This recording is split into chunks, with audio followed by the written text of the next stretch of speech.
Adolf Hitler's view of the United States was, like many of his deeply entrenched political and racial opinions, a jarring and paradoxical mix of strategic dismissal, profound ideological scorn, and a grudging, deep-seated, fearful respect for its truly colossal industrial potential. Publicly, particularly in his speeches and propaganda, Hitler consistently dismissed America as a mongrel nation, a racially degenerate, rootless, and corrupt capitalist society fundamentally devoid of true Aryan or even coherent Volk spirit.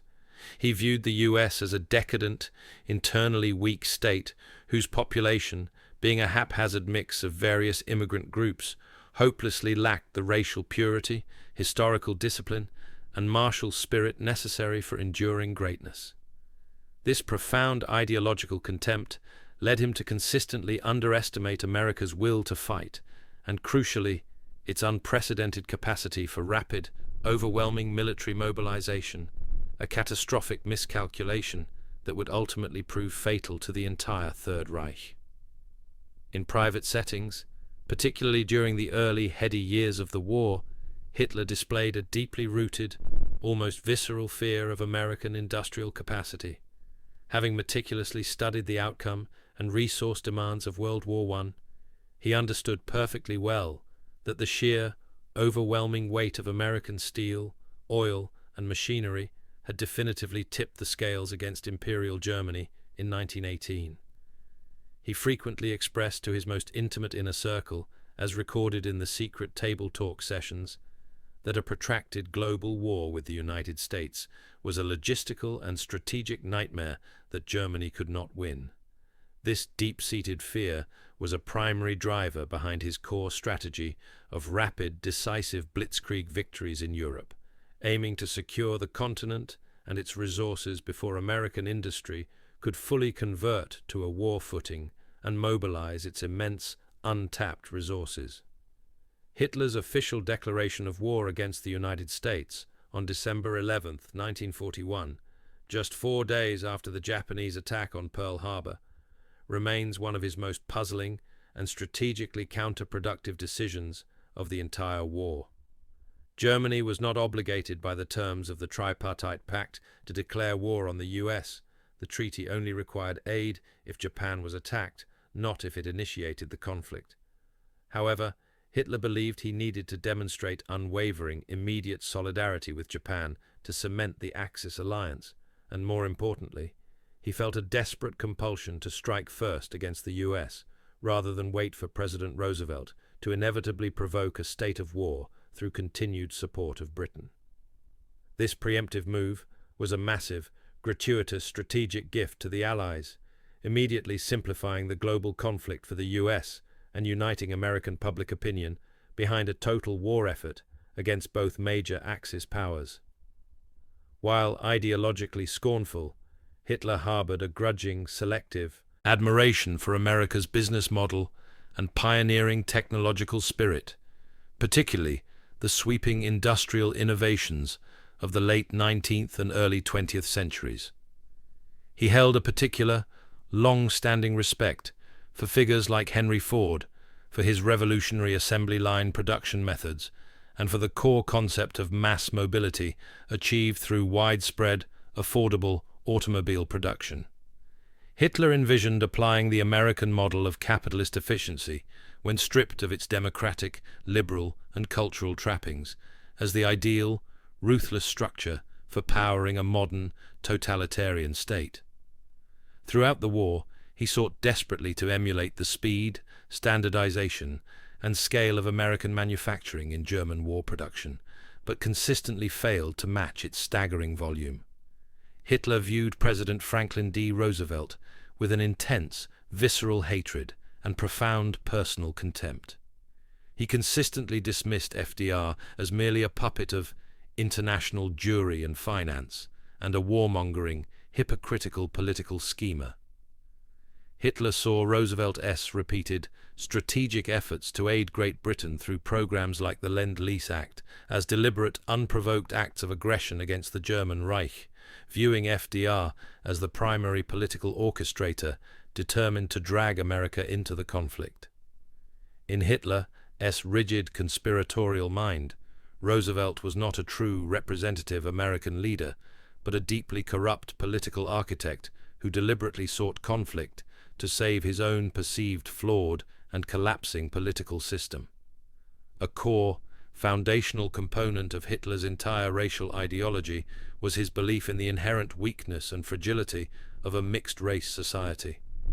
He frequently stated, both publicly and in private rants, that the United States, being a chaotic melting pot of Slavs, Jews, Italians, and dozens of other inferior groups, was fundamentally weak because it lacked a cohesive Volk, people, rooted in shared, pure blood. He believed that such a racially heterogeneous and undisciplined population would inevitably crumble under the strain of total war, and lacked the spiritual conviction necessary to endure a protracted, brutal conflict against the racially pure, disciplined, and unified Germans. This deep-seated racial contempt led directly to profound strategic and tactical blunders throughout the war. Hitler's evolving view of American military leadership and soldiers was marked by initial arrogance, followed by dawning, bitter reality. He initially dismissed the entire American army as little more than a mob of soft, pleasure-loving civilians, hastily trained, and completely lacking in true martial spirit or historical military tradition. However, as the war progressed, particularly after observing the tenacity of American troops shown in North Africa, the swift capture of Sicily, and especially the massive, complex logistical undertaking of the D-Day landings, Hitler's public scorn began to give way to private recognition, particularly for the unmatched American ability to constantly reinforce and replace losses at an astounding, continuous rate. The vast economic output of the American Midwest and its unparalleled agricultural output held a surprisingly specific, almost mythical place in Hitler's strategic mind. He saw the vast, fertile farmlands of the American interior as the prime, tangible example of the boundless natural resources available to the U.S. resources that Germany desperately lacked. His grandiose vision for the post-war conquest and colonization of Eastern Europe, codenamed the General Plan Ost, was heavily and explicitly influenced by the idea of conquering and creating a massive German breadbasket in the East, a self-sufficient resource base designed to ultimately match the immense, unassailable agricultural self-sufficiency enjoyed by the United States. In sharp contrast to his grudging respect for American material capability, Hitler strongly and consistently criticized the American political system and democracy. He viewed American democracy as fundamentally corrupt, inherently inefficient, and chronically paralyzed by constant internal debates, competing political factions, and special interests. He believed that a totalitarian regime like the Third Reich, with its single unified will and unquestioning obedience, was inherently superior, faster, and more decisive in executing decisions. He failed entirely to grasp the democratic system's unique ability to transcend its internal differences, unite and mobilize all its vast industrial and human resources for a single, focused, and overwhelming goal during a time of existential crisis. One of Hitler's most significant and ultimately fatal underestimations was his deeply held belief that American involvement in the war would be characterized by a terminal lack of strategic staying power. He wrongly felt that the American public was too sensitive to high casualties and too focused on personal comfort and material goods to tolerate the brutal, sustained losses of a prolonged land war in Europe. He dangerously gambled that a quick, massive offensive in late 1944, the Battle of the Bulge, could inflict enough catastrophic damage to prompt a political outcry, undermine Roosevelt, and force a negotiated settlement, completely misjudging the deep American commitment to unconditional victory. Hitler held a grudging and selective respect for the massive size and technological prowess of the American Navy and Air Force, recognizing the enormous investment and high level of skill required to project military force globally. He correctly predicted that American naval power would eventually overwhelm the Japanese Imperial Navy in the Pacific. However, he consistently and severely underestimated the ability of the powerful U.S. Army Air Forces, USAF, to deliver sustained, devastating, high-altitude strategic bombing deep into the very heart of the German homeland, a relentless, 24-hour campaign that would systematically dismantle German industry and relentlessly crush civilian morale. Hitler's views on American technology and scientific achievement were often contradictory and colored by his own prejudices. While he publicly scorned America's Jewish science and intellectual liberalism, he was secretly and significantly impressed by specific American applications of mass technology. He particularly admired American communication technology and mass media's ability to quickly influence public opinion, something Propaganda Minister Goebbels sought to replicate with the Volksempfänger, People's Receiver, radio. His primary strategic error was assuming that German technological superiority, e.g. V-weapons, jet aircraft, super-heavy tanks, would somehow compensate for America's overwhelming volume advantage. Regarding the American military uniform and combat gear, Hitler and his entourage often scoffed at its perceived simplicity, practicality, and appearance, unfavorably comparing the functional, simpler American field uniform to the intricate, often more ceremonial uniforms of the Wehrmacht and Waffen-SS. However, he was continually forced to confront the harsh logistical reality that the highly standardized, mass-produced American equipment was delivered in utterly staggering quantities that dwarfed anything the highly specialized, complexity-obsessed German war machine could produce, a volume advantage that often determined battlefield survival. Hitler viewed the extensive American New Deal policies under President Roosevelt not as necessary economic reforms, but as an insidious extension of international communist and socialist plots designed to fundamentally weaken American individualism and capitalism, thereby making the U.S. ripe for political collapse or revolution. He viewed government intervention, public works programs, and social safety nets not as tools of economic recovery, but as chronic symptoms of a sick society being deliberately prepared for a left-wing revolution. This profound political bias fundamentally and dangerously clouded his strategic judgment regarding America's domestic stability and resilience. Hitler consistently and catastrophically underestimated the time required for the U.S. to fully mobilize its resources. He believed the sheer scale of the shift from a massive consumer economy to an all-out war economy would take at least 2 to 3 years, giving him the critical window he desperately needed to defeat the Soviet Union and secure all of Europe.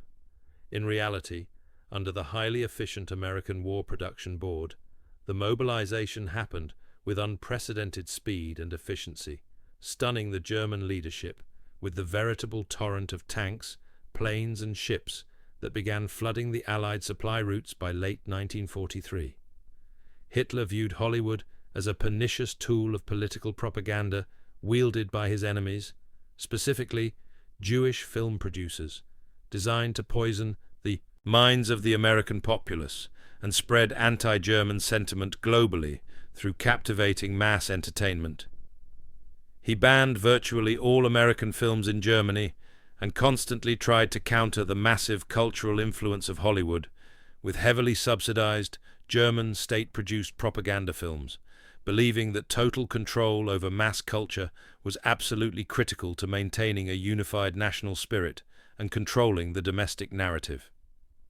Despite his public and ideological dismissal of America as weak, Hitler's most significant strategic decision, the declaration of war, was often secretly influenced by his overriding desire to keep the Axis alliance solid and unified.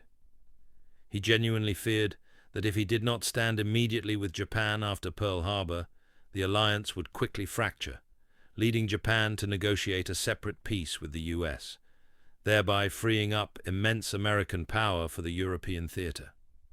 His declaration of war was a crucial geopolitical move designed to bind the Axis partners together, hoping they could jointly defeat the Americans in their respective theaters before the US fully geared up.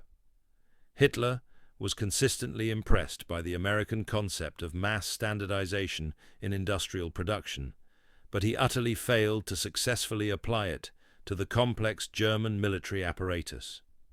The German arms industry favored bespoke, complex, and high-quality weapon designs, like the intricate Tiger tank, resulting in slow production rates and nightmarishly complex maintenance requirements. The American focus on extreme standardization, like the M4 Sherman tank and the iconic Liberty ship, allowed for rapid, exponential output, a decisive difference in volume that Hitler never truly rectified or overcame. Hitler's most direct and consistent strategic critique was aimed at the American logistical philosophy. He grudgingly acknowledged the massive scale of the American supply chain, but often dismissed it as inefficiently wasteful compared to the resource-conscious, precise German system. However, the American system's vast redundancy, its massive inventory, and its inherent ability to absorb losses and still deliver staggering volumes of supplies, epitomized by the Red Ball Express, proved to be a far superior and ultimately decisive strategy for winning a long, brutal war fought across vast global distances. Hitler's private comments after the success of the D-Day landings revealed the most noticeable and dramatic shift from utter arrogance to begrudging fear and genuine despair. He was genuinely shocked by the sheer size, complexity, and rapid success of the massive amphibious operation and the speed with which the Allies were able to secure the beachhead and begin pushing inland. He finally recognized that the American ability to project such massive, sustained force across the entire English Channel was a testament to their logistical and industrial superiority, which he now knew, with dawning horror, he could never possibly match. Hitler often referred to America's geographic distance and the vast expanse of the Atlantic Ocean as a critical factor that inherently worked against the US.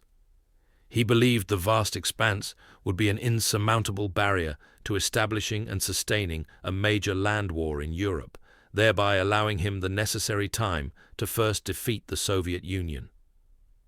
This geographic conceit was utterly destroyed by American long-range bombing capability, the successful, massive use of convoys, and the rapid, efficient establishment of the massive logistical pipelines across the Atlantic and into the new European beachheads.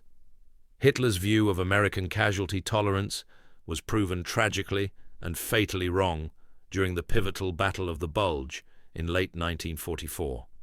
He gambled his last strategic reserves on the absolute belief that a massive American military defeat and unbearably high casualties would politically break the will of the US government and public. Instead, the brutal loss of over 100,000 men only hardened the American resolve for a total, unconditional victory, ensuring the complete and terminal expenditure of Germany's final strategic fighting strength. Hitler held a specific and intense scorn for American labor unions, viewing them as another corrupting democratic influence that fostered worker disunity, demanded excessive wages, and inherently slowed industrial output. He saw the highly organized, state-controlled German labor front, Deutsche Arbeitsfront, as vastly superior and disciplined. Yet, American labor unions played a central, crucial role in maintaining peak industrial production and achieving record output levels throughout the war, showcasing the strength of free, organized labor when committed and united for a national cause. In the final, desperate months of the war, as Allied armies relentlessly closed in from the east and the west, Hitler's public rhetoric regarding the US became increasingly delusional and apocalyptic. He frequently and wildly predicted that once the temporary American-Soviet alliance dissolved, the United States would eventually and inevitably collapse due to its insurmountable internal racial, class, and political divisions. This final, deeply delusional hope that his enemies would turn on each other instead of uniting to destroy him was the last, desperate refuge of his completely failed global strategy. Ultimately, Hitler's fatal assessment of America was an act of profound, ideological self-deception, driven relentlessly by his core racial bigotry. He could never reconcile his strategic recognition of American material, industrial, and logistical power with his deep, fundamental ideological contempt for its democratic, multi-ethnic, and liberal society. He tragically failed to see that America's very diversity, political freedom, and decentralized initiative fostered the creative resilience, sheer volume of output, and massive societal flexibility that ultimately became the single decisive and undeniable factor in his eventual complete and total defeat.